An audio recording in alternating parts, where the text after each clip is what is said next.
kita terlalu sempit memandang atau mendefinisikan kata budaya. Padahal segala sesuatu yang kita lakukan adalah bagian dari kebudayaan itu sendiri gitu, bagian dari budaya itu sendiri. Setiap budaya melahirkan, menciptakan produk-produk budaya yang kemudian kita sebut sebagai kebudayaan. Nah, seni itu hanya bagian kecil saja dari yang disebut budaya. Seni yang ada, apakah itu seni musik, seni tari, dan seni-seni lainnya, itu adalah produk budaya yang bersifat dinamis. Nah, saya kira apa yang saya lakukan selama ini ya memang saling terkait satu dengan yang lainnya. Artinya kesenian inilah yang kemudian membawa saya kepada ilmu-ilmu yang lain, karena apa yang saya temukan pada ilmu musik misalnya, maka saya akan ketemu dengan neuroscience, saya akan ketemu dengan matematika di dalam musik, saya akan ketemu dengan neuroscience. Kemudian ketika saya melukis misalnya, saya akan ketemu dengan ilmu warna, bagaimana frekuensi warna, gelombang warna, dan lain-lain. Ternyata semua di dalam kehidupan ini tidak ada yang berdiri sendiri. Semua saling berkaitan dan saling melengkapi. Itu yang kemudian melalui yang disebut kebudayaan secara penuh, maka kita juga akan ketemu dengan masalah ekologi, kita juga akan menemukan masalah kaitan dengan pertanian dan lain-lain. Dan semua itu ternyata sangat mudah dijalani ketika saya memasukinya melalui term atau kanal besar yang bernama budaya itu.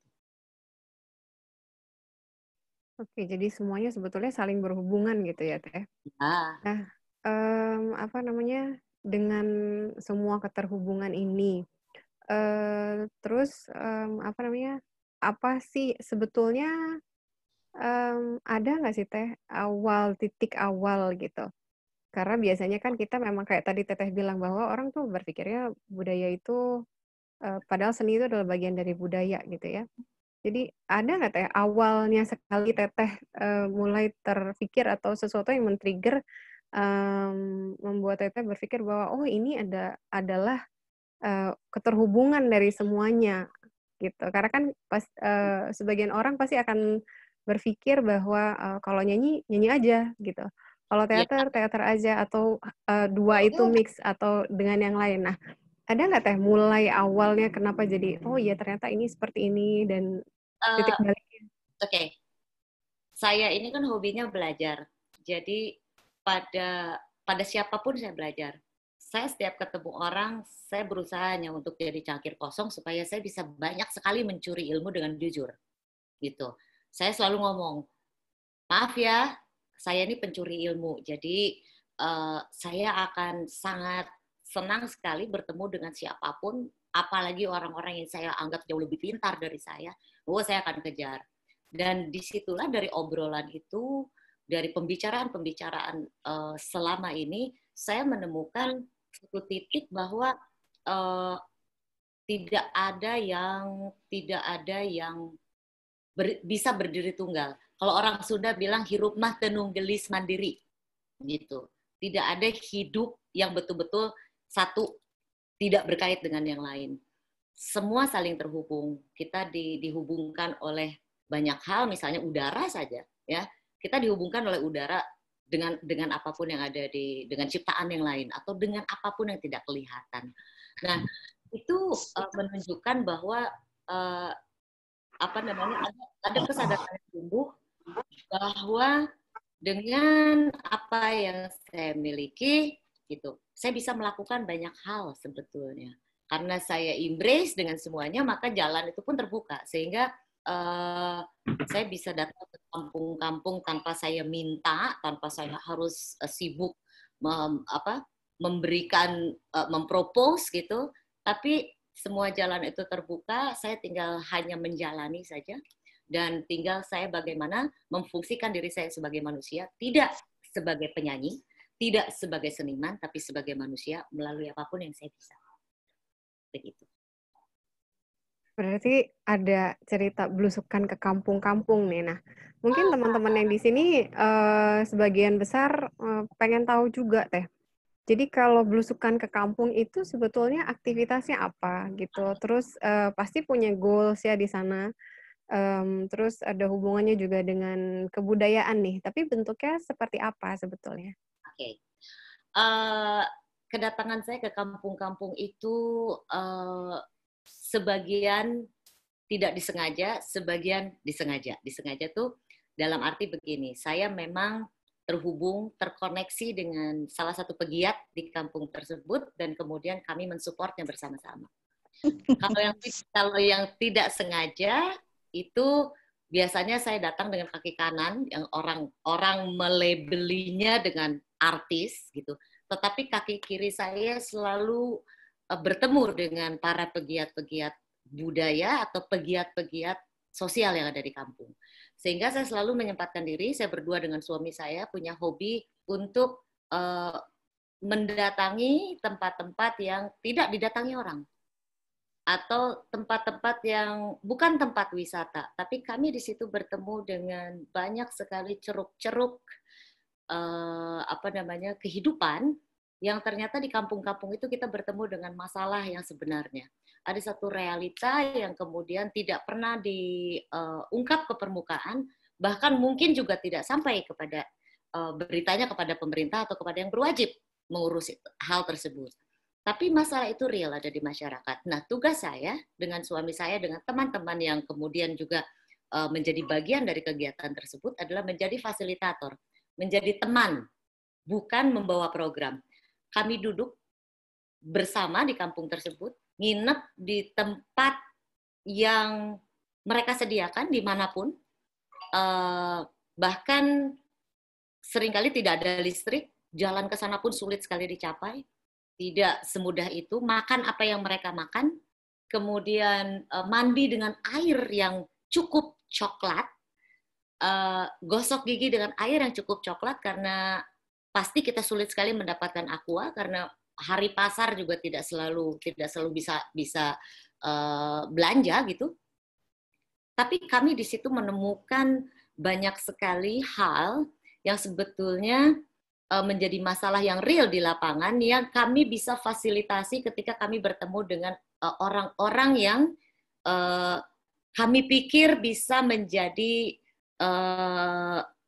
sumber yang bisa kami percaya untuk mengatasi masalah yang ada di kampung atau daerah tersebut gitu. Dan apa yang kami lakukan ini sebetulnya adalah karena semata-mata kami sangat mencintai negara ini, kami sangat mencintai bangsa ini. Gak usah jadi pahlawan, gak perlu juga masuk ke berita-berita yang penuh sensasi. Cukup dengan ketika masyarakat di kampung bisa mengatasi masalahnya, kebahagiaan itu amat sangat luar biasa. Benar banget sih Teh ya. Jadi terlibat langsung dan menyelesaikan masalah di lapangan gitu ya. Kalau misalkan kita boleh tahu nih Teh, ini sudah berapa lama nih Teh jalannya, terus siapa aja yang terlibat? Tadi kan Teteh udah bilang tuh ada Teteh, suami, beberapa teman, terus ada komunitasnya nggak gitu? Ada berapa orang yang terlibat? Dari kapan mulainya? Kami nggak ada organisasi, kami cuma punya grup WhatsApp saja, ya. Itu hanya satu grup WhatsApp yang kemudian makin lama makin bertambah isinya dari mulai profesor sampai ketua RT, ketua RW. Jadi handphone saya ini isinya lurah, camat, ya, nomor ini hotline saya tuh lurah, camat, kadus, kades, sampai wabub gitu, sekdes gitu. Yang anytime mereka saya perbolehkan untuk menghubungi ketika mereka butuh teman untuk ngobrol gitu. Ini kalau ada masalah seperti ini kira-kira bagaimana gitu. Jadi grup WhatsApp ini sangat beragam isinya ya, tidak terbatas. Jadi kami disitulah saling membantu, kami bisa saling memberikan ide, walaupun mungkin badannya tidak datang, tapi idenya boleh dipakai. Setiap pegiat-pegiat desa yang termasuk di dalam grup WhatsApp ini, sebagian adalah seniman yang merupakan pegiat budaya yang justru sebetulnya itu menjadi ujung tombak yang paling paling tajam ketika kita harus membangun semacam ketangguhan budaya atau cultural resilience ya, sosial yang social engagement yang harus dibangun justru berada di kampung-kampung gitu, karena kampung itu sebetulnya safety belt untuk Indonesia. Kampung-kampung itu sebenarnya safety belt gitu ya. Jadi berarti langsung terhubung, iya juga. Jadi walaupun tidak ada di sana tuh bisa kasih masukan langsung ke warga di tempat yang membutuhkan gitu ya. Nah Atau kalau memberikan jalan keluar, ya, karena kan semua didiskusikan di grup, sehingga kita masing-masing bisa memberikan dalam kapasitas kita masing-masing, kita bisa berembuk di situ untuk memberikan jalan keluar. Untuk cari solusinya. Jadi didiskusikan dulu, baru nanti solusinya apa itu yang dikasih ke mereka. Kalau sejauh ini, Teh, pernah nggak menemukan kesulitan atau pernah pelik sekali di mungkin ada momen-momen tertentu seperti itu, atau kesulitannya sebetulnya selama ini seperti apa? Apakah kayak daerah rata-rata ya, apalagi kalau kita cerita kayak di Sumatera, ya di luar Pulau Jawa gitu kan, wilayah yang sulit untuk medannya sulit gitu untuk didatengin. Jadi kalau dari Teteh sendiri biasanya kesulitannya apa sih sebetulnya? Kalau transportasi ya, kita kan Indonesia ini banyak yang remote ya kampung-kampungnya. Tidak mudah misalnya mencapai ke Ujo Bilang misalnya. Ujo Bilang itu ibu kota kabupaten dari sebuah kabupaten yang baru, itu Mahakam Hulu. Jadi bisa berangkat dari rumah itu jam 3 subuh ke bandara, dari bandara di Suta ke Balikpapan dulu, dari Balikpapan kemudian kami harus ke Samarinda, dari Samarinda itu terus harus naik sampai mana ya? Waktu ke Ujo Bilang tuh kita dari Balikpapan ke satu titik lagi, turun pakai pesawat kecil, terus naik mobil sampai pinggir Sungai Mahakam, tunggu pakai kapal, dan kita naik ke hulu. Itu saja sampai Ujo Bilang itu kurang lebih kita sampai jam 6 sore, berangkat ya 12 jam plus 3 jam, 15 jam dari rumah gitu ya. Nah, itu salah satu contoh. Salah satu contoh lagi misalnya soal transportasi, untuk pergi ke satu kampung cukup dekat dari Labuan Bajo. Labuan Bajo ini kan satu daerah tujuan wisata yang lagi Digemari. ya. Oke. Tidak jauh dari situ 60 kilo saja kita akan ketemu dengan desa yang belum ada jalan, belum ada listrik. Nah, situasi yang seperti itulah yang kemudian bisa kami potret, kemudian kami bisa membawa berita itu, karena kami bukan reporter ya, jadi kami tidak punya kepentingan memberitakan.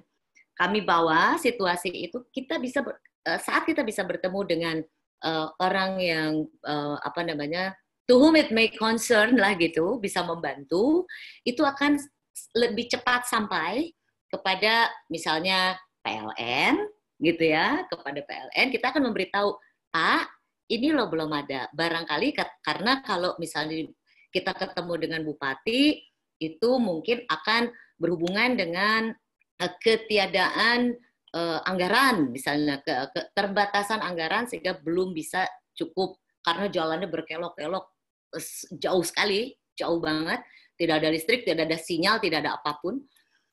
Nah, hal-hal seperti itulah yang kami lakukan. Jadi kesulitan itu ya ada, betul, tapi tidak pernah menjadi satu halangan yang membuat kami berhenti di tengah jalan. Oke, jadi semuanya di-embrace saja gitu ya, Teh ya? Ya, ya, ya. Embrace Embrace itu kan? nikmat. Embrace itu nikmat sekali kok. Begitu kita embrace, semua jadi makin banyak yang datang. Iya, betul. Jadi dengan, apa namanya, menikmati karena kan semuanya juga pasti, masing-masing tempat akan menciptakan ceritanya sendiri gitu ya. Terus dari kegiatan nih biasanya nih, jadi, belusukan ke daerah, terus bergerak dari WhatsApp group, terus nanti ada solusi-solusi yang bisa dikasih lagi ke kampung dan network ya, Teh, ya? Iya. Jadi link disampaikan ke mungkin yang, apa namanya, yang punya power untuk menyelesaikannya. Nah, kalau misalnya kita balik lagi nih cerita, lagi lewat, musik gitu ya, bermusik, berbudaya nih kan biasanya tuh, ada juga aktivitas yang Teteh lakukan kayak misalkan, kegiatan di luar negeri gitu. Ini kan tadi kita ngomongin tentang budaya di Indonesia nih. Nah, kalau misalkan menyanyi di luar negeri, mmm, untuk animonya dari orang di luar negeri itu gimana Teh sebetulnya dengan budaya dan tradisi yang dibawa dari Indonesia gitu? Di luar orang Indonesia sendiri yang nonton ya, Teh? Oke. Heeh. Saya dengan Krakatau Etnik itu belasan tahun ya, kami berkeliling dunia lah, Mmm. uh, kecuali Siberia ya. Itu belum pernah, kecuali Siberia sama Kutub Selatan belum pernah. Nah, kami dengan Krakatau Etnik, juga dengan waktu itu almarhum Mas Jaduk dengan Kua Etnika, itu membawa musik yang didevelop dari tradisi. Tapi ininya attitude band, tapi pakem tradisinya kental.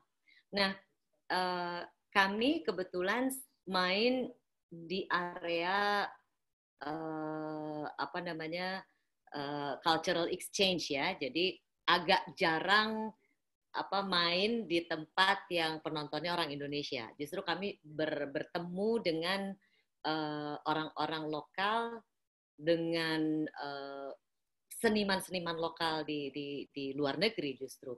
Dan kami biasanya kalau cultural exchange itu harus punya klinik music, ada workshop yang yang masuk di dalam satu universitas.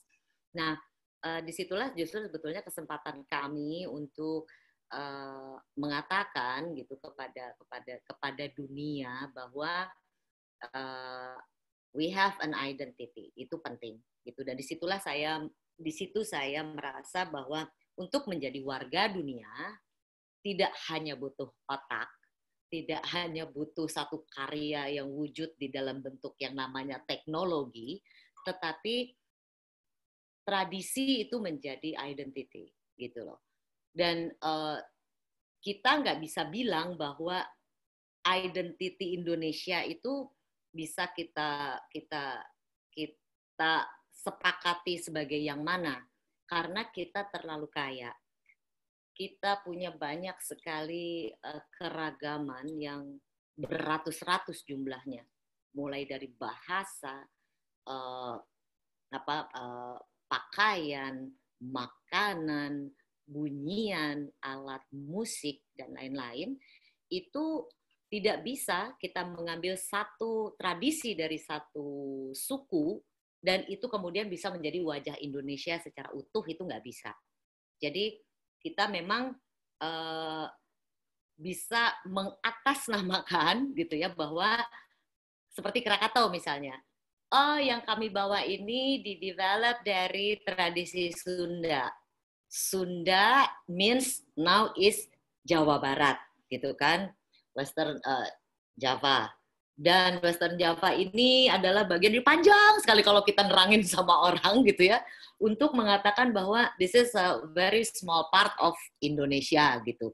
Tidak bisa kita mengatakan bahwa Sunda menjadi wajah Indonesia atau Jawa menjadi wajah Indonesia atau Irian menjadi wajah Indonesia, itu nggak bisa. Itu yang kemudian menjadi satu pelajaran amat sangat penting di dalam perjalanan hidup saya, bahwa untuk menjadi warga dunia, kita memang harus punya kekuatan identitas gitu. Apakah identitas itu diambil dari tradisi masing-masing atau identitas dari apapun saja, itu menjadi amat sangat penting, walaupun hari ini dikatakan anak-anak milenial itu borderless gitu ya. Katanya kan borderless nih, wah ini udah nggak penting lagi kayak gitu. No, gitu. Budi pekerti, tradisi, adat istiadat tidak bisa diciptakan dan dilakukan oleh artificial intelligence. Nggak bisa. Dan kita sendiri tidak boleh menjadi robot biologis karena kita adalah manusia. Oh gitu.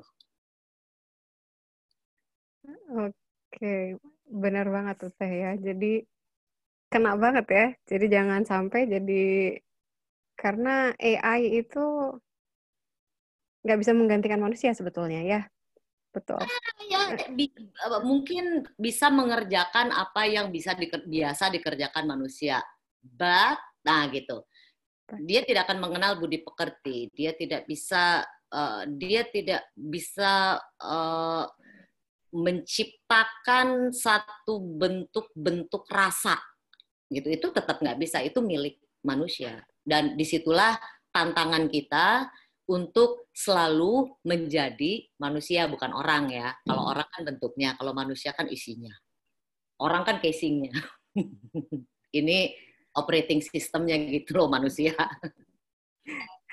Benar banget ya. Jadi memang kalau kita cerita millennials itu ada banyak sekali yang berubah gitu ya. Orang bilang mungkin ada yang bilang moral decadence. Tadi Teteh bilang millennials itu borderless. Nah, ini ada yang menarik nih dari millennial sebetulnya.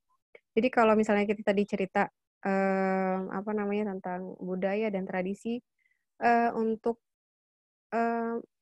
sebetulnya apa sih Teh yang sulit dari membangkitkan budaya dan tradisi gitu? Ya, pertama begini, ketika misalnya saya bicara tentang tradisi, saya tidak bermaksud untuk hidup di masa lalu, bukan ya. Tetapi gini, situasi eksternal itu pasti berubah, tetapi nilai itu tidak berubah, gitu. Misalnya contoh, kalau kita sama orang tua gitu, walaupun kita borderless hari ini, sama orang tua tetap aja nilainya harus hormat. Kehormatan itu nilai-nilai menghormati orang tua nggak boleh berubah harusnya gitu. Situasi eksternal saja yang berubah, tetapi nilai di dalam kepala nggak gitu. Nah, hal-hal semacam itu yang memang itu harus ditanamkan sejak kecil gitu. Uh, ada nilai-nilai yang mungkin memang bersifat locus habitus, misalnya contoh, kalau di kita tuh kebiasaan pakai ini nunjuknya. Ini kan berangkat dari satu filosofi sebetulnya kan, tidak lantas keluar begitu saja gerakan ini. Ini panjang banget nih try and error-nya kan, sampai kemudian disepakati sebagai satu bentuk yang paling sopan. Di mana?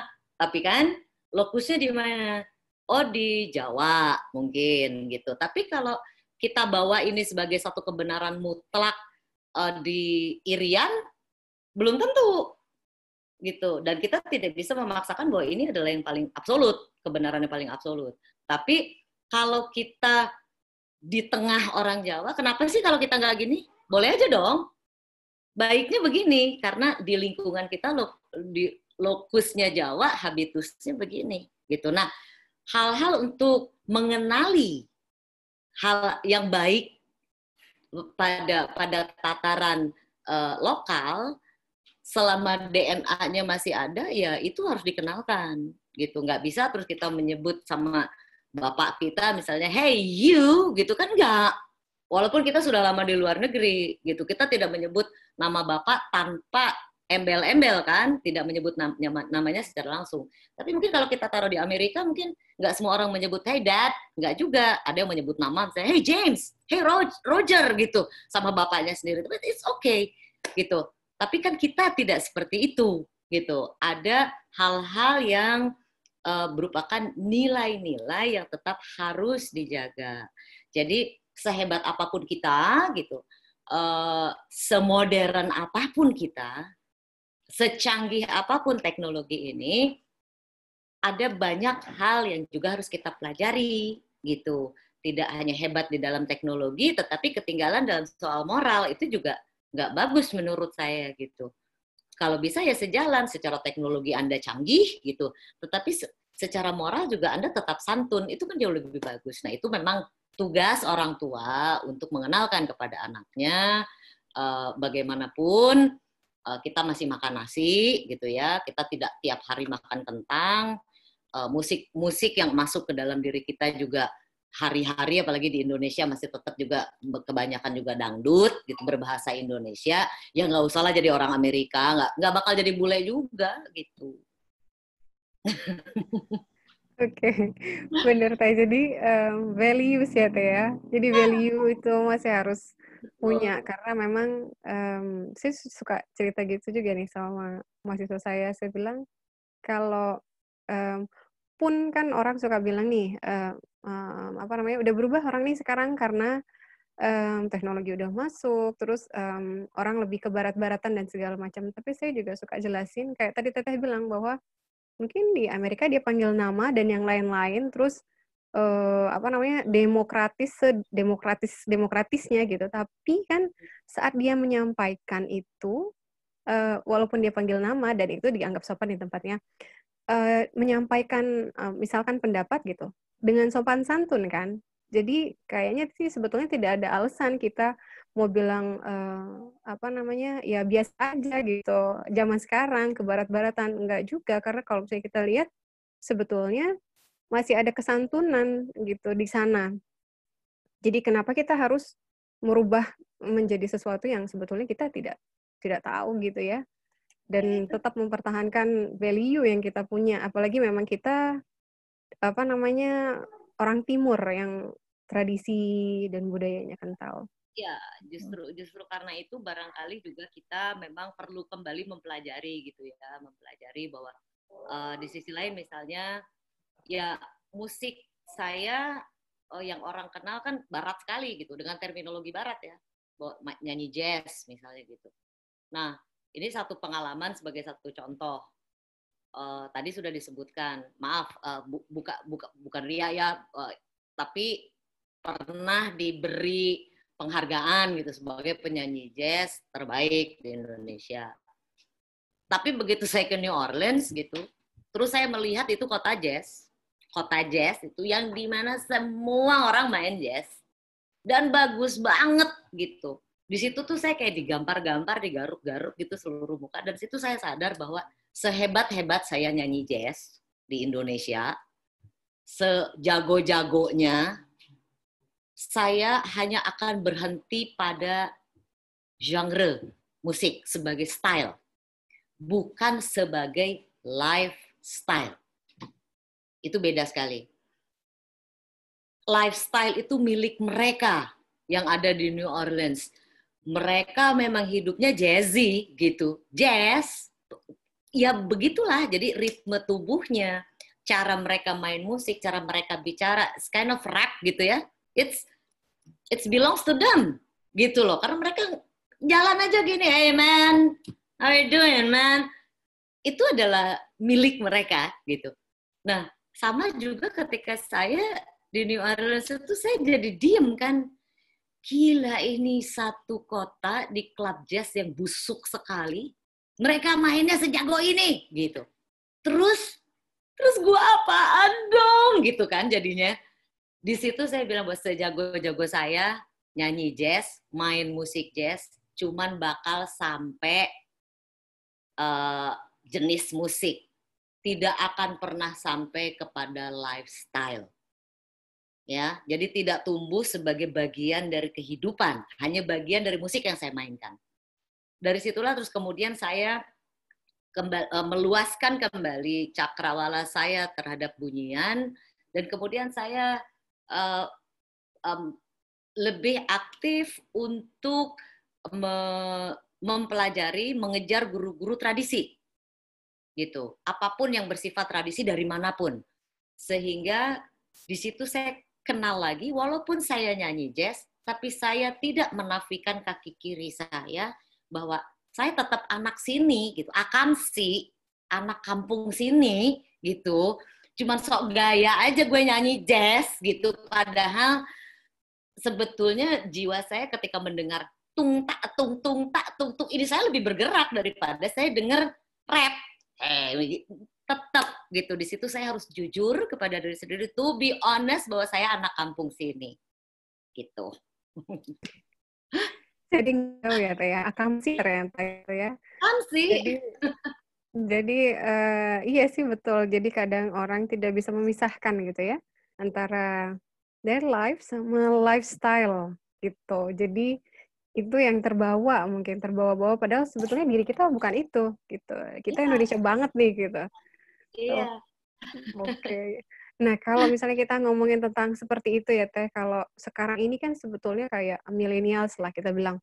Mereka itu kan pasti terdistraksi dengan banyak hal. Salah satunya adalah kayak, ya kita nggak bisa pungkiri lagi kan, maksudnya teknologi sudah masuk gitu, musik mudah sekali didengar, di-download, video orang share dan segala macam gitu. Nah, menurut Teteh nih, untuk apa namanya millennials, gimana sih supaya mereka ini mulai tergerak hatinya untuk mengulik lagi atau menggali lagi budaya dan tradisinya Indonesia gitu.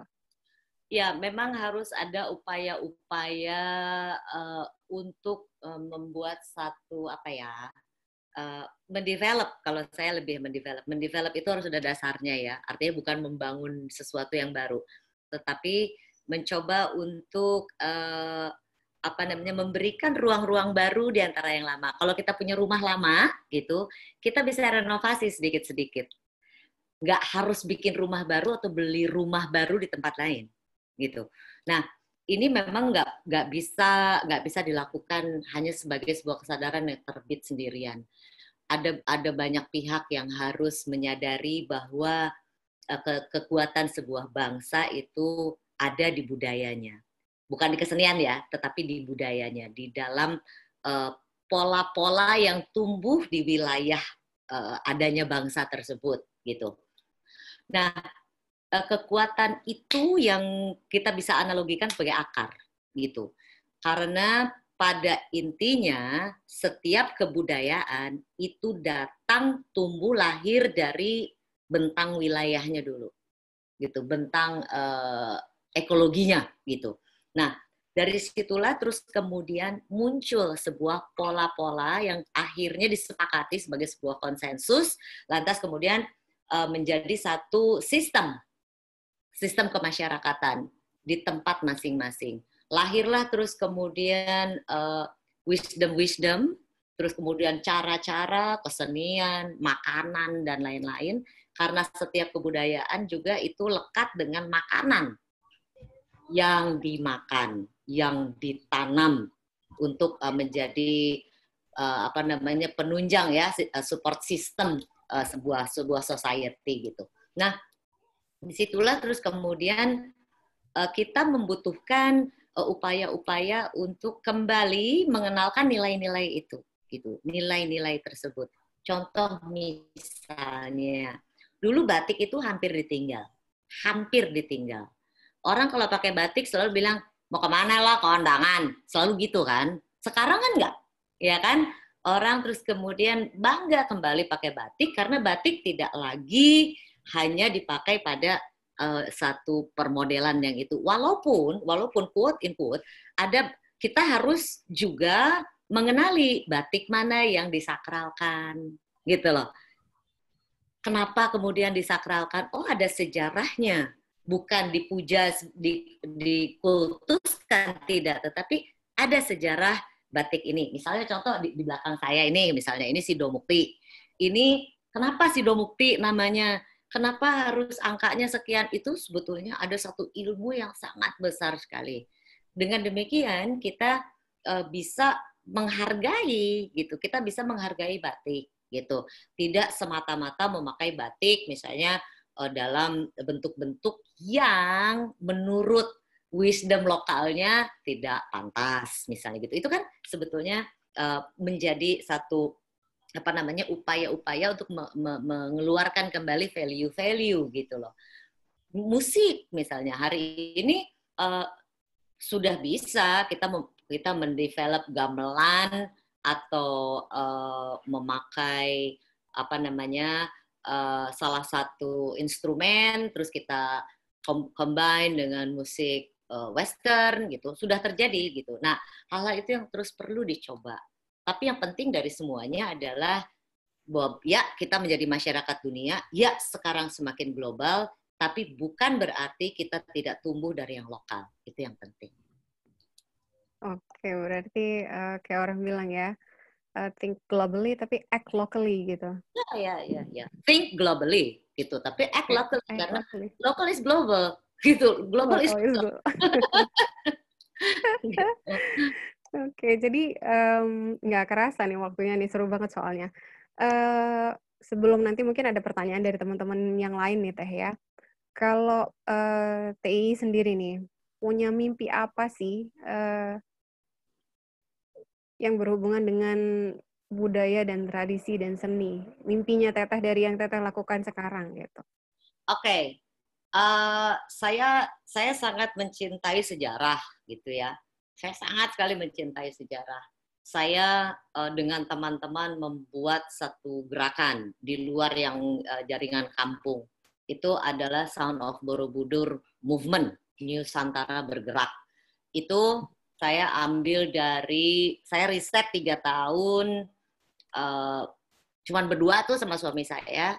Arkeolog juga bukan, antropolog bukan, terus filolog bukan tapi kerjanya baca lontar, arkeolog bukan tapi kerjanya ngorek-ngorek batu candi, antropolog bukan tapi baca-baca buku antropologi gitu, sampai kemudian akhirnya ada yang disebut Sound of Borobudur. Jadi kami mengambil Borobudur sebagai benchmark, gitu. Kami melihat kira-kira seperti apa sih Indonesia di zaman itu, karena keberadaan Borobudur itu kita bisa lihat jangan sebagai peninggalan agama, tapi melihatnya sebagai tinggalan peradaban. Dan disitulah kita bisa melihat kalau melalui kacamata peradaban, maka kita akan bisa mengorek kebudayaan.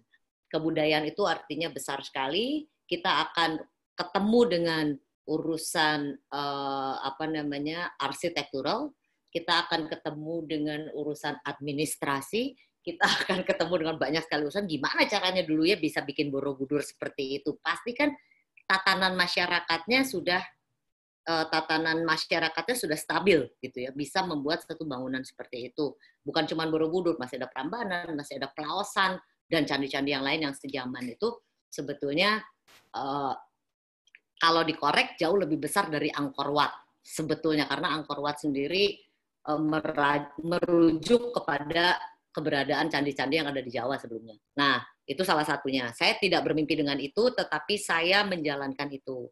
Terus kemudian ada satu lagi juga yang saya sedang kerjakan adalah satu grup baru yang memang isinya adalah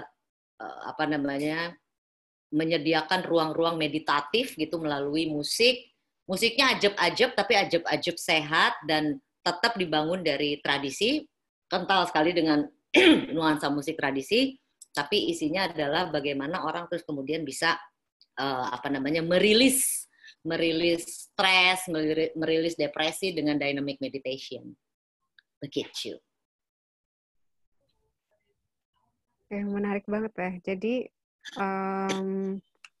Jadi itu mimpinya ya Teh ya, mimpinya dari apa namanya? Bukan saya nggak pernah punya mimpi. Enggak. Nggak pernah punya Saya mimpi? nggak pernah punya mimpi, enggak. Saya pokoknya jalanin aja dengan sangat hati-hati, dengan sangat waspada, terutama waspada terhadap diri saya sendiri, dengan harapan, kalaupun boleh ada harapan, saya punya harapan besar bahwa apa yang saya lakukan itu bermanfaat buat orang banyak, kenal atau tidak kenal. Betul. Betul banget ya, karena sebetulnya yang paling baik itu adalah orang yang bisa kasih banyak manfaat gitu ya. Mudah-mudahan. Mudah-mudahan, amin gitu. Jadi tadi sudah ada berarti ya apa tadi dynamic meditation. Ya, dynamic meditation. Dynamic meditation ya, karena makin kesini makin banyak orang yang merasa stres, sepi, rame tapi sepi gitu di dalam hatinya gitu ya. Oke.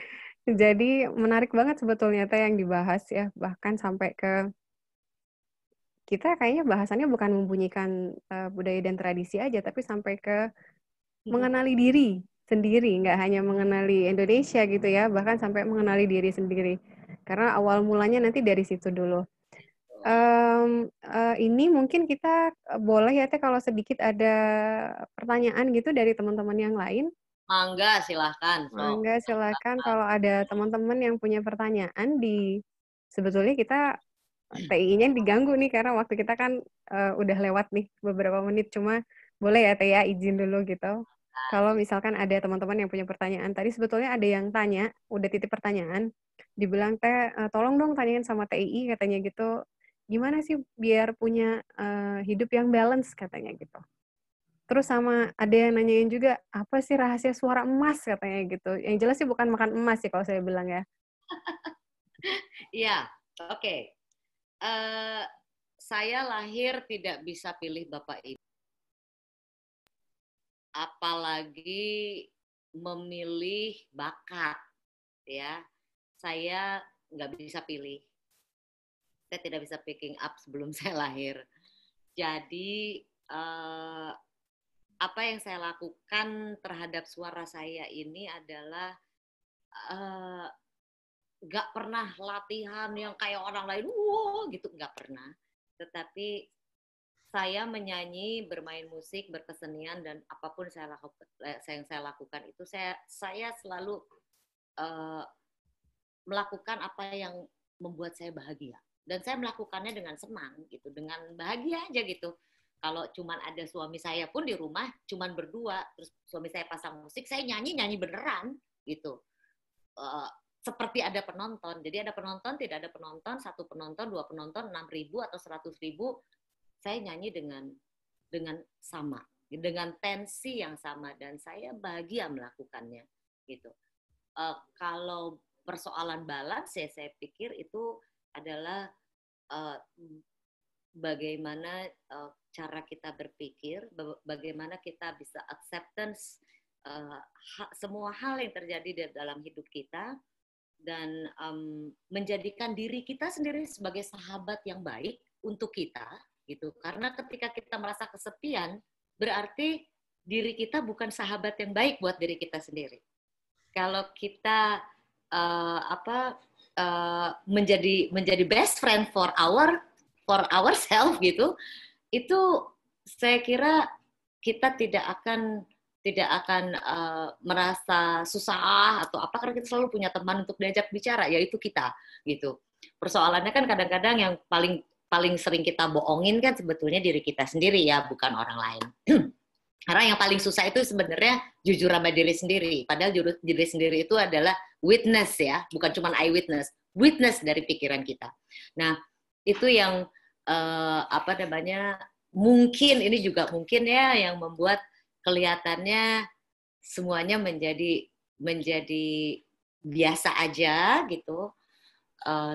Saya tidak juga melekat pada apa yang orang bilang, oh saya artis, oh saya penyanyi ini. Enggak. Saya ya aja gitu. Kalau di atas panggung ya saya sedang melakukan nyanyi sebagai dalam kapasitasnya gitu. Kalau di rumah ya saya melakukan nyuci, nyapu, ngepel dalam kapasitas saya di rumah gitu. Sehingga saya tidak terlalu punya banyak hal yang berat yang saya tempelin gitu dalam diri saya. Saya embrace aja terhadap sesuatu, saya accept. Not even in the COVID pandemic gitu, saya acceptance dengan COVID itu sendiri, because it's a part of our life gitu. Yang saya hanya perlu kenali gitu, ini apa ya, barang apa ya gitu. Saya tidak bisa fight against karena bukan untuk diperangi, barangkali we cannot make a war with the COVID, we don't know, kita nggak bisa lihat barangnya juga, masih terlalu baru untuk kita semua.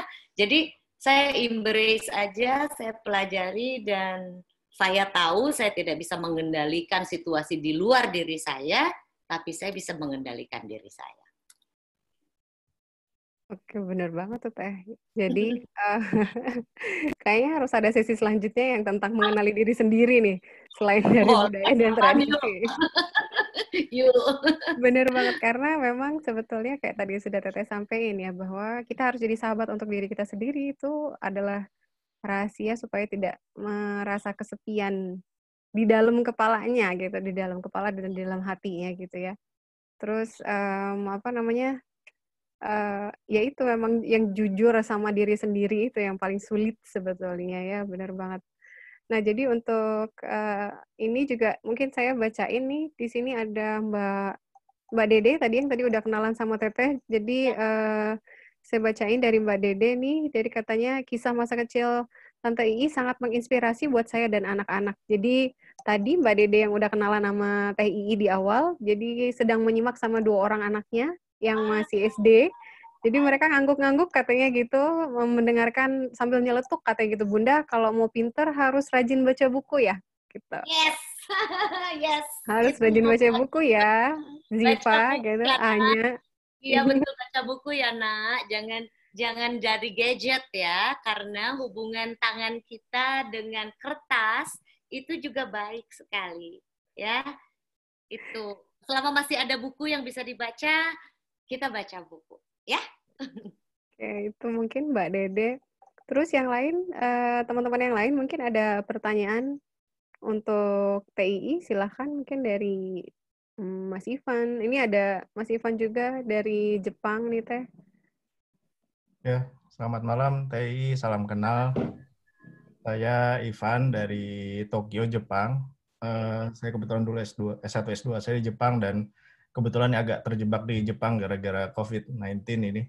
Dan senang tadi dengar sharing sedikit dari TI, maaf tadi join terlambat. Saya sebetulnya dari dulu pengen menyampaikan hal ini kepada pegiat-pegiat seni ya, karena saya merasakan sendiri selama saya 6 tahun berada di Jepang, kami dan ini mungkin adalah fenomena yang sangat umum terjadi di kampus-kampus untuk mahasiswa Indonesia yang belajar di luar negeri ya, bahwa dan terutama kampus saya dulu kuliah di Asia Pacific University namanya, itu kebetulan kita ada mahasiswa dari 100 lebih negara dan hanya negara-negara tertentu saja diberikan kesempatan oleh kampus untuk mengadakan namanya Indonesian Week, Country Week ya. Jadi salah satu yang diberikan kesempatan adalah Indonesia Week. Nah, bisa dibilang alhamdulillah Indonesia Week itu bisa dibilang kalau di kampus kami termasuk penampilan yang kolosal, sangat meriah, dan uniknya adalah yang tampil itu kadang-kadang bukan orang Indonesia tapi orang asing. Jadi kita bisa lihat misalkan tari saman, tari pendet, tari Betawi, itu nari ternyata ada orang dari Oman, Lituania, Pakistan dan lain sebagainya. Jadi saya melihat ini ada fenomena yang luar biasa di mana budaya Indonesia itu tidak hanya membuat kita semakin meningkatkan nasionalisme kita ya gitu. Pada waktu di Indonesia kita nggak pernah belajar tari-tari itu sama sekali gitu. Saya juga pada saat itu harus tampil silat gitu. Jadi saya belajar silat-silat baru waktu saya di Jepang gitu kan. Nah, tapi itu lihat kita tidak berlatih secara profesional untuk bisa mengekspresikan kita punya bakat seni ya. Kan kita ya ibaratnya agak terpaksa gitu karena kita ingin membanggakan negara kita dan kita akhirnya menampilkan yang terbaik ya. Cuma memang yang saya lihat selama ini ini sayang sekali mungkin masih jarang disorot oleh para profesional seniman yang ada di Indonesia gitu loh. Bahwa adanya bakat-bakat terpendam yang dipunyai oleh mahasiswa Indonesia yang belajar di luar negeri ini gitu. Nah, saya punya harapan bagaimana caranya ya ini bisa terkelola lebih baik sih gitu loh, karena tidak sedikit yang ternyata bisa membanggakan dengan kualitas penampilan yang sangat luar biasa. Nah, saya ingin tahu gimana sih Mbak Tri bisa melihat fenomena seperti ini yang terjadi di luar negeri ya, khususnya untuk orang-orang Indonesia yang belajar di luar negeri gitu. Bagaimana supaya ini bisa menjadi suatu potensi yang lebih terkelola gitu ya, dan kita bisa tidak kalah dengan K-pop, dengan J-pop gitu ya. Kita bagaimana caranya ini bisa terkelola lebih baik. Itu yang pertama. Yang kedua adalah terkait dengan corona sebetulnya, karena ya tentu saja kalau udah corona seperti ini kan kita agak sulit nih untuk menampilkan rame-rame di dalam sebuah panggung, dan kebetulan Indonesia Week itu adalah setiap bulan Juni atau Juli di tiap tahunnya gitu. Maka saya agak khawatir ini bulan Juli tahun ini jangan tidak ada Indonesian Week, ini sayang sekali gitu ya. Jadi bagaimana ya dengan situasi seperti ini ya kita bisa tetap menampilkan sesuatu yang saya pikir supaya kita tetap bisa mengekspresikan kesenian kita. Ya tentu saja mungkin lewat video atau apa mungkin bisa ya. Cuman apakah harus begitu atau mungkin ada ide-ide lain yang mungkin bisa Mbak Tri sharing ke kita gitu ya, bagaimana kita tetap bisa mengekspresikan tentang insting bakat kesenian kita di tengah situasi corona seperti ini, khususnya buat pelajar-pelajar Indonesia yang ada di luar negeri. Terima kasih. Mungkin itu saya ada pertanyaan dari saya. Oke, ya. Baik, Mas Ivan ya? Ya, oke. Betul, Mbak. Terima kasih. Ada satu hal yang saya jawab yang corona dulu ya, yang nempel itu yang corona menarik tuh gitu. Itu tuh saya kira persoalan corona ini kan tidak akan berlangsung selamanya ya Mas ya, gitu. Bumi itu cuma perlu jeda kayaknya, gitu ya, perlu jeda. Kita sendiri juga butuh jeda barangkali untuk lebih masuk ke dalam gitu, sehingga ketika kita seperti dipaksa berubah gitu, sebetulnya kita berada di dalam satu perubahan yang global jadi terasa dan dalam jangka waktu yang cukup cepat. Walaupun sebetulnya tiap hari kan terjadi perubahan ya, sebetulnya tidak ada yang tetap gitu ya. Tetapi saya kira ini adalah bagian yang tidak bisa dipaksakan. Salah satunya adalah saya ambil contoh bahwa banyak sekali dalam 4 bulan terakhir ini yang kami lakukan di rumah dan tidak bisa melakukan musik itu kan, kami main band itu kan bareng gitu, ya kan, latihan itu bareng, tapi akhirnya kami latihan jarak jauh. Disitulah peran teknologi sebetulnya. Nah, tapi kita coba mengambil dari sudut pandang yang lain, bahwa dari tidak bisa kemudian menjadi bisa, Mas. Saya itu gaptek banget. Sekarang saya bisa ngurus-ngurus sendiri. Biasanya saya teriak sama suami saya, ayah, tolong ini, ayah, tolong itu. Bagian kalau soal teknologi. Tapi sekarang lumayan, Mas, saya bisa lakukan itu sendiri. Kemudian dari tidak bisa operate menjadi operate. Di situ tuh ternyata ada bagian otak yang kemudian dia meningkatkan kemampuan. Dia ikut akselerasi gitu. Teman-teman yang semula merasa tidak mungkin dengan kamera video bikin video klip gitu, ternyata karena dipaksa untuk browsing ada aplikasi apa gitu, akhirnya bisa membuat video klip berdasarkan hasil dari video HP gitu. Yang semula itu wah, harganya mahal sekali mau bikin video klip, tapi sekarang ternyata kita melakukannya dari rumah masing-masing gitu ya. Dan kita punya kemampuan baru ternyata.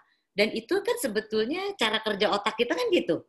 Dia kan terus, sebetulnya kalau kita dorong dia akan meningkat gitu kemampuannya. Ada yang kemudian meredup dengan usia, tapi ternyata ada sel lain yang tumbuh gitu sebagai sebuah kemampuan baru.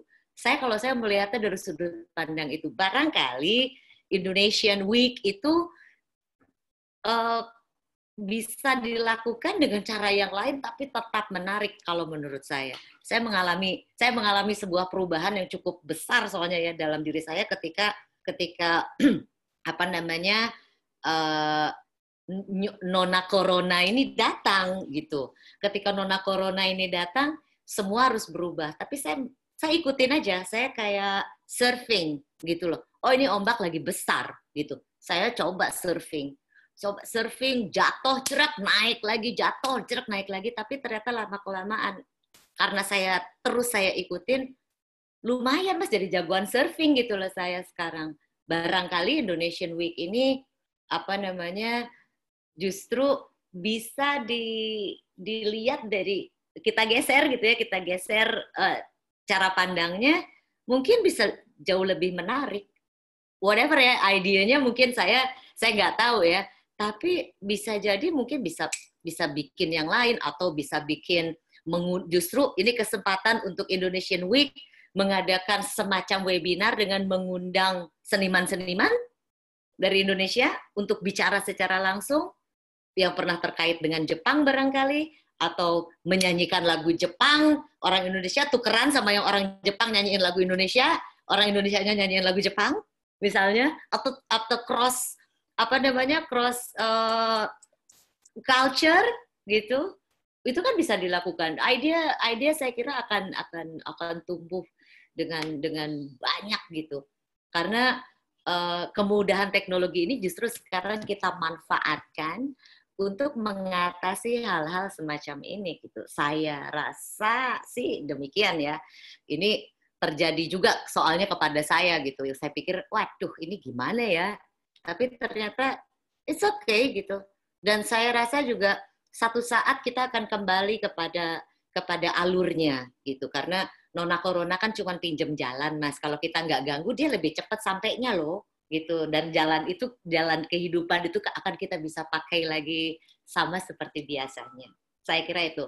Nah, itu yang pertama. Yang pertama tadi pertanyaan soal apa? Sorry. Soal Jadi ada fenomena yang luar biasa nih terkait dengan kita yang tidak punya semangat nasionalisme kalau kita belajar oke, dalam negeri dan lain ya, sebagainya. ya. Ya, mungkin Ya, langsung oke. ini. Ya. Nah, itu saya kira di Jepang Mas Didi Nini Towo itu sering sekali ke Tokyo. Sering sekali. Mestinya yang orang-orang kayak dia tuh ditangkap, Mas. Kalau pas di Tokyo gitu, mintakan waktu untuk mengajari atau memberikan pembekalan. Atau bikin videonya saat dia mengajar. Mas Didi itu orang kayak saya senang sekali mengajar, senang sekali mengapresiasi orang yang mau belajar gitu. Salah satunya adalah Mas Didi Ninitowo. Terus yang tadi saya sebutkan, barangkali juga kita justru bisa hari ini kita bisa lebih menyuarakan keinginan-keinginan seperti ini. Saya mungkin bisa bantu gitu ya. Kalau misalnya mau bikin yang khusus tentang masalah ini, mungkin saya bisa bantu untuk memfasilitasi beberapa teman seniman yang mungkin bisa memberikan gagasan-gagasan tentang mahasiswa-mahasiswa atau pelajar-pelajar Indonesia yang ada di luar negeri, khususnya di Jepang, untuk keinginannya bisa meningkatkan kemampuannya dalam kerangka untuk lebih mengindonesiakan diri gitu kan, karena seperti yang saya bilang tadi, bagaimanapun ketika kita berada di luar negeri, maka identitas dan tradisi itu menjadi amat sangat penting sebagai warga dunia. Karena ketika kita menciptakan sebuah telepon misalnya gitu, sorry to say misalnya Samsung, itu pasti bukan Cina, itu pasti bukan Jepang, itu pasti Korea. Dari produk budaya bernama bahasa. Gitu kan? Berarti identity tetap dilekatkan walaupun kepada teknologi. Gitu. Itu yang barangkali kita mesti sadar betul, dan kalau memang mau, kenapa nggak bikin semacam pembicaraan seperti ini, tapi mungkin dengan tema-tema yang lebih khusus, dengan seniman-seniman yang memang kompeten gitu untuk bisa memberikan ide dan gagasan kepada hal yang diinginkan oleh teman-teman di Jepang. Gitu.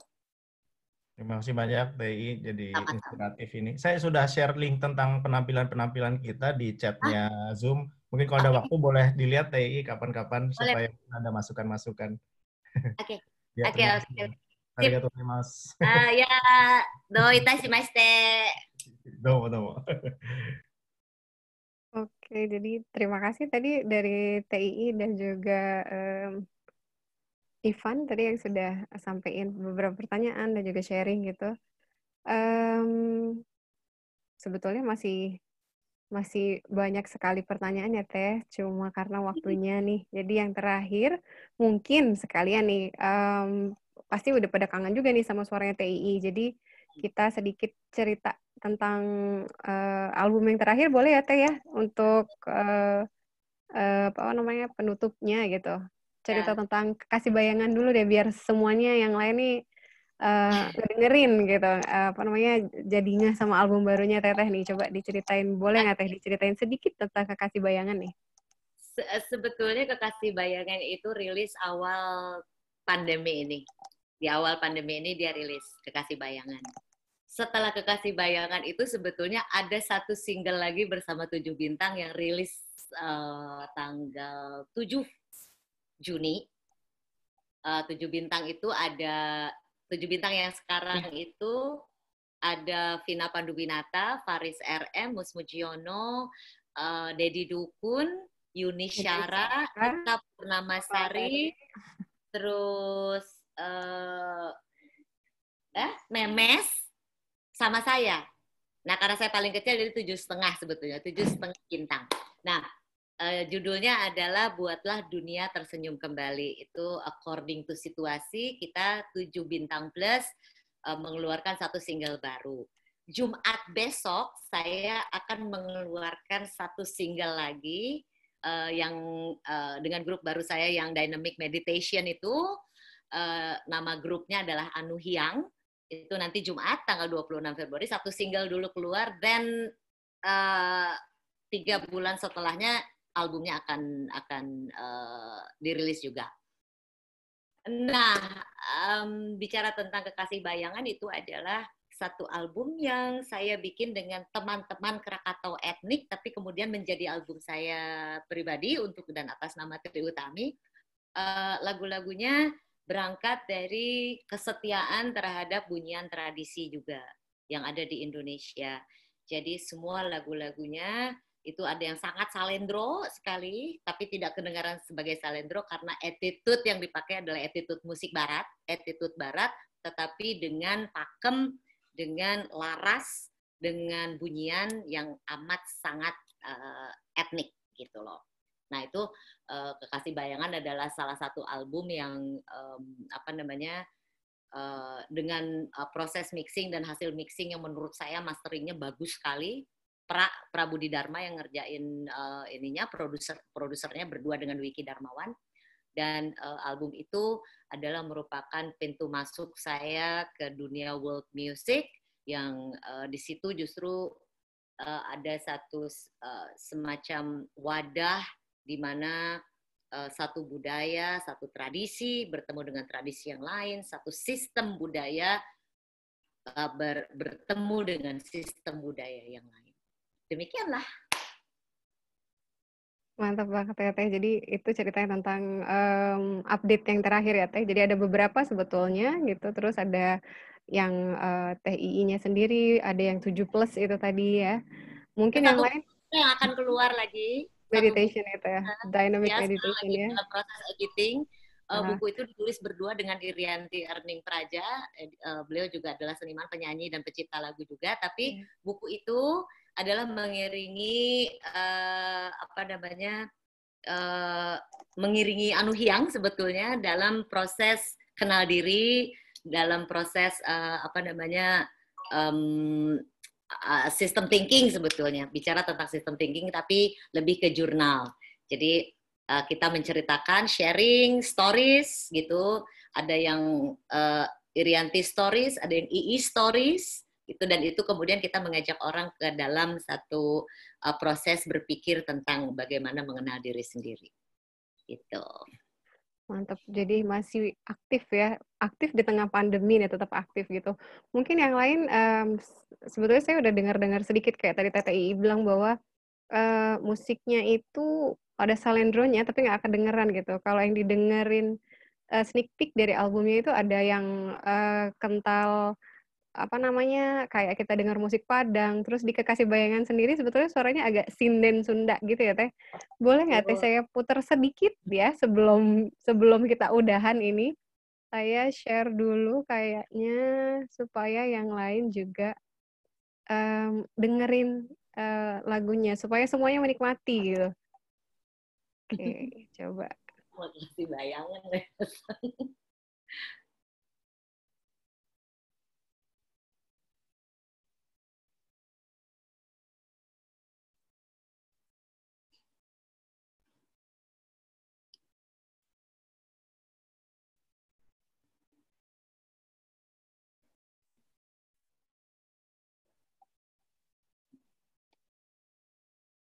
Suaranya nggak masuk? Nggak ada suaranya. Oh, nggak ada suaranya? Diklik dulu tadi yang share screen-nya, suaranya Oh iya. Oh iya, suaranya ya. Bentar, sorry. Ini harus dikasih tahu nih, kalau nggak menikmati sendiri ternyata. Sebentar. Ini kok jadi. Bentar ya. Kok saya jadi ini. Ini bentar.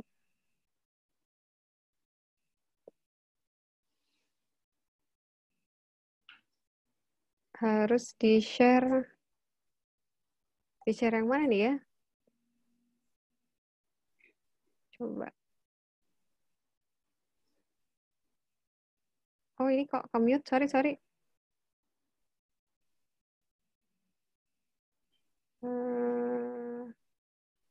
Bagian gini-gini nih, gue nggak ngerti. Gaptek. Stop share dulu. Stop share dulu ya. Ya, habis itu masuk lagi. Nanti di bawahnya ada yang diklik, ada 2, diklik dulu. Oke. Ya, ketahuan deh. Waktu itu saya juga pernah nih Teh kayak gini, malu-maluin. Jangan malu, nggak apa-apa. Belajar ya namanya. Saya juga nggak ngerti kalau gini.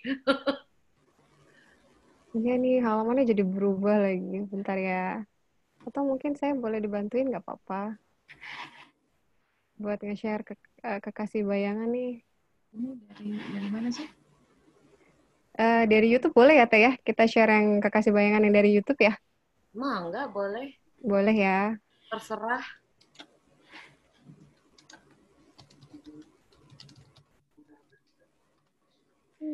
Dia share dari I don't know how it works.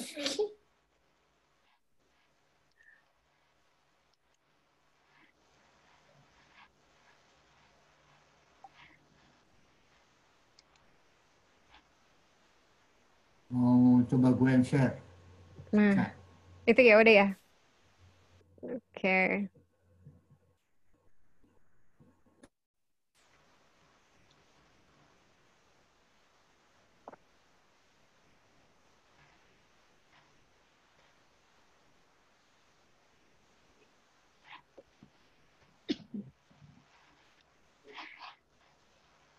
Well, this is the world now ya. All over the world can join in only in one screen. Ini semuanya udah denger ya? Welcome to the world. Sudah berhasil Kak Vira? Belum. Aku yang ini ya? Kurang antos we.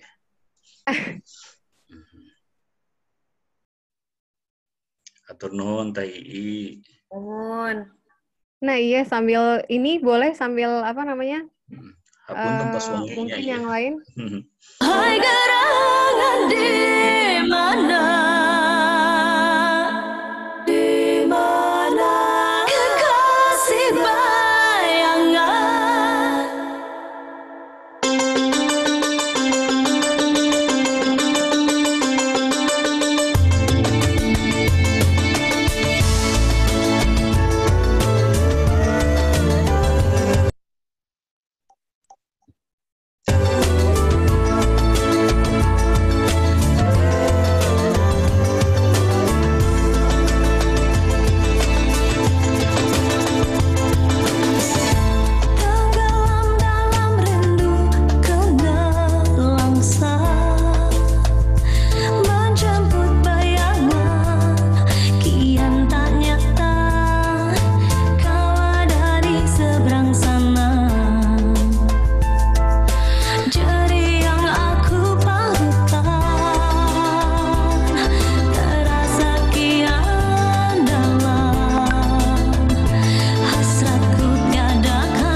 Oke. Nuhun.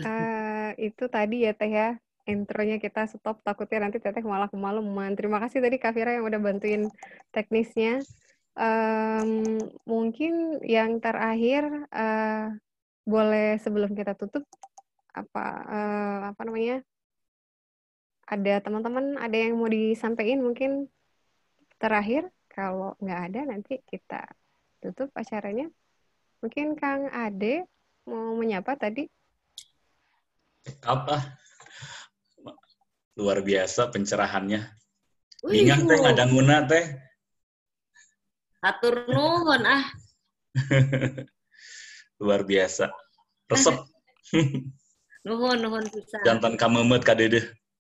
Gitu pisan atuh da kedah kumaha atuh.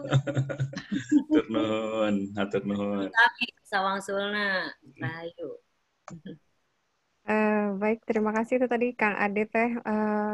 Kental sekali ngobrolnya ya, karena memang masih di Bandung ya Kang Ade ya. Kalau gitu, karena kita sudah jadwalnya kita sebetulnya 1 jam dan ini sudah menyita waktunya Teteh dan juga teman-teman yang lain gitu, agak lebih sedikit gitu ya Teh ya. Yang jelas kita pasti dapat banyak sekali ilmu malam ini, nggak hanya tentang bagaimana membunyikan kebudayaan dan tradisi, tapi juga mengenali Indonesia, bahkan sampai mengenali ke diri sendiri, supaya dengan tahu dirinya sendiri, mengerti asalnya dari mana, walaupun sudah sampai ke belahan dunia yang lain, masih tetap Indonesia banget gitu. Saya rasa teman-teman di sini juga, terutama yang dari Jalar, seperti itu udah disampaikan sama Mas Ivan, merasakan hal yang sama. Jadi harapannya kita adalah nggak perlu harus keluar negeri dulu untuk mulai sadar dan cinta Indonesia, tapi harapannya adalah kenali budayanya, karena K-pop juga awalnya dari mereka dulu yang cinta tentang budayanya mereka sampai itu menular ke tempat lain. Jadi harapannya adalah kita dulu nih yang cinta sama budayanya kita, sampai itu nanti akan menular sampai keluar Indonesia gitu. Karena kita tahu Indonesia itu kaya sekali gitu ya. Dan masih banyak potensi yang ada di dalamnya. Jadi terima kasih sekali untuk narasumber kami malam ini, idola kita semua nih, Teh Ii sudah meluangkan waktunya, dan juga teman-teman yang sudah hadir malam ini.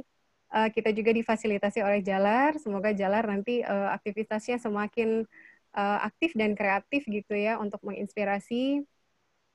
Dan juga malam ini kita disiarkan langsung dari platform Svara Teh. Mungkin nggak kelihatan di sini, tapi yang dengerinnya mungkin rame gitu, bisa satu wadah rame-rame kayak satu radio untuk sekampung gitu, jadi sangat-sangat memungkinkan gitu.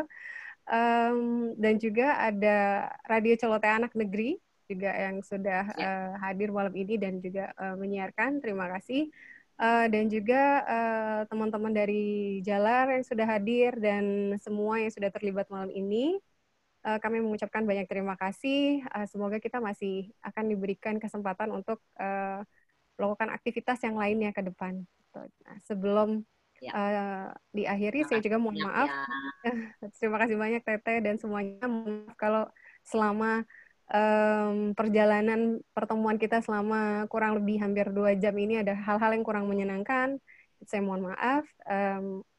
Terima kasih. Wassalamualaikum warahmatullahi wabarakatuh. Mungkin kita boleh foto dulu kali ya. Ini kapan lagi nih foto sama TII gitu? Mungkin yang videonya belum hidup, boleh dihidupin, silahkan. Ini macam-macam Teh yang hadir dari beberapa penjuru dunia. Tadi udah disebutin ya Teh ya, udah dikasih tahu. Tadi ada yang dari Jepang, ada yang dari Beijing, ada yang dari Belanda, ada yang dari Bandung, ada yang dari Bogor, Lampung, Palembang, Korea. Semua loh. Iya. Luar Baro. Dan mungkin yang dengerin di Chan dan di Suara itu lebih rame lagi. Nah, jadi terima kasih untuk yang sudah hadir hari ini. Jadi saya nanti fotonya kita share juga ya ke Teteh ya. Mangga. Asal ngimpen. Bingah pisan iya Teh Ii, aduh. Hitung mundur dong, baca fotonya. Oke, siap. Rahasia ya, gue diem-diem gitu, cuma gue doang yang senyum nanti. Oke, bentar ya. Kita gedein dulu nih. Oke ya, dihitung ya. 1, 1, 2, 3. Oke, terima kasih. Terima kasih, nanti fotonya kita share.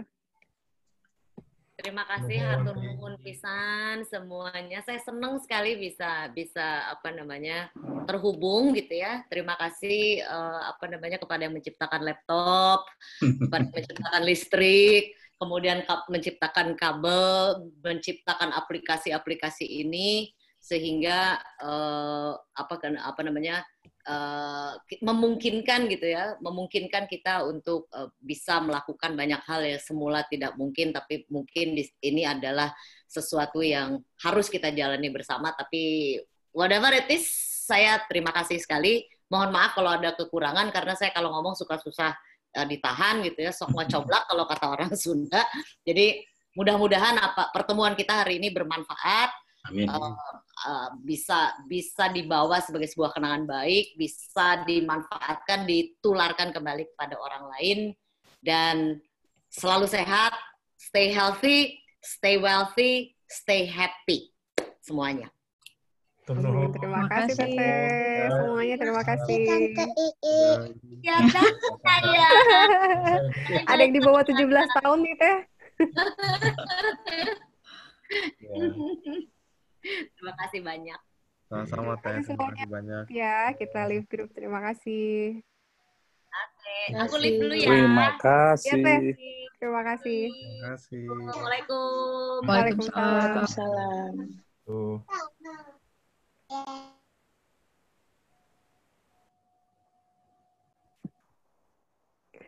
Terima kasih Bapak-Bapak.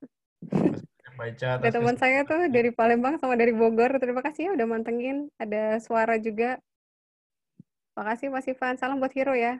Iya, ini lagi dinas nih, jauh dari Hiro. Oh iya, lagi di Tokyo ya? Di Tokyo ya. Oke, Pak Susan mana nih? Nggak muncul-muncul ya dari tadi. Biasa suka malu dia. Ya, mantap. Pak Susanto kayaknya ini lagi nyiapin menu buat begadang nanti nih. Pak Susanto tuh lagi terpesona dia. Entah sama MC-nya, entah sama moderatornya, entah sama